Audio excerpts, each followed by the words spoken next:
51তম রাজ্যভিত্তিক বাল বিজ্ঞান প্রদর্শনীর উদ্বোধন করেন মুখ্যমন্ত্রী ডক্টর মানিক সাহা। বিদ্যালয় স্তরের শিশু কিশোরদের সহজাত কৌতূহল প্রবৃত্তি, সৃজনশীলতা ও উদ্ভাবনী শক্তির বিকাশ, গঠনমূলক মানসিক ক্ষেত্র প্রস্তুতিকরণ, বিজ্ঞান ক্ষেত্রে আগামী দিনে দেশের আত্মনির্ভরশীলতা, আর্থসামাজিক এবং পরিবেশগত দীর্ঘস্থায়ী উন্নয়ন এবং বিজ্ঞান ও গণিত শিক্ষার বিকাশের লক্ষ্যে এসসিআরটির উদ্যোগে শুক্রবার থেকে মহারানী তুলসীবতী বালিকা বিদ্যালয়ে শুরু হয়েছে দুদিনব্যাপী 51তম রাজ্যস্তরীয় বাল বিজ্ঞান প্রদর্শনী। এদিন প্রদর্শনীর উদ্বোধন করে মুখ্যমন্ত্রী তার ছাত্র জীবনে বিজ্ঞান প্রদর্শনীতে অংশ নেওয়া নিয়ে স্মৃতি রোমন্থন করেন। এখানে একটু আগে বলা হয়েছে যে বিভিন্ন ডিস্ট্রিক্ট থেকে কম্পিটিশনের মাধ্যমে 5 জন করে স্টেট লেভেলের যে অনুষ্ঠান সেখানে ওনারা এসছেন এবং এখানে তার প্রদর্শনীর উৎসবে সেখানে যারা জাজরা এখানে উপস্থিত আছেন দেখবেন যে কে কীরকম এখানে তার ইনোভেটিভ যে আইডিয়া সায়েন্সকে সামনে রেখে সায়েন্সের মেলা এবং কি করলে তার উপর তার অবজারভেশন ওনারা দেবেন এবং সেখান থেকে আমি যা খবর জানি এখান থেকে ন্যাশনাল লেভেলে এখান থেকে একজন হয়তো বা নাম পাঠানো হবে, একজনকে সিলেকশন হবে। তো খুবই ভালো এটা। আমরা জানি যে বিজ্ঞান ছাড়া আমাদের বিজ্ঞান এবং প্রযুক্তি খুবই ইম্পর্ট্যান্ট আমাদের, এবং এই সাবজেক্ট যে কোনো কান্ট্রি হোক, যে কোনো রাজ্যেই হোক, বিজ্ঞান ছাড়া কোনো অবস্থায় ডেভেলপমেন্টের সুযোগ নেই। এবং এখন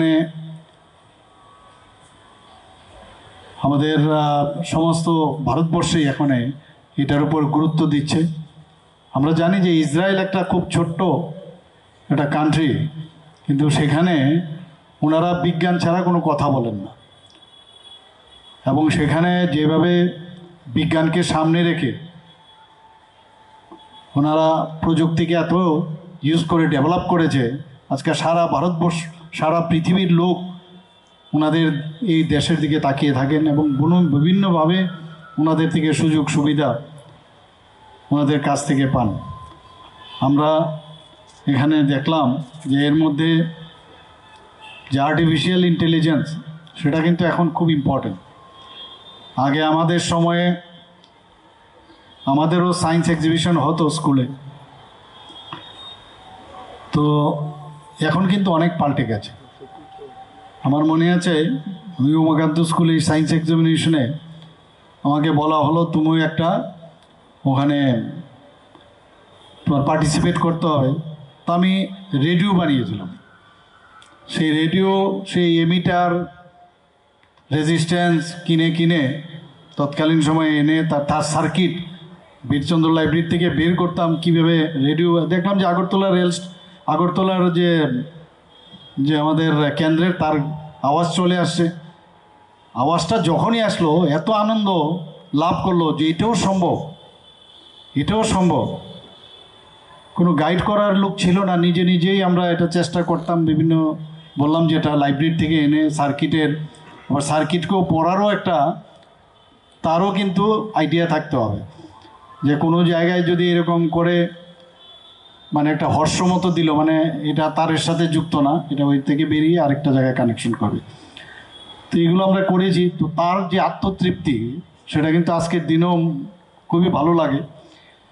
তখন তো এন্টিনা বা এইসব ছিল না, তো বাড়ির এই তামার তার খুলে এনে রেডিও সে ছাদের মধ্যে উমাকান্ত স্কুলের উপরে লাগিয়েছিলাম, যদিও এটা চুরি করে পরে নিয়ে গেছিলাম।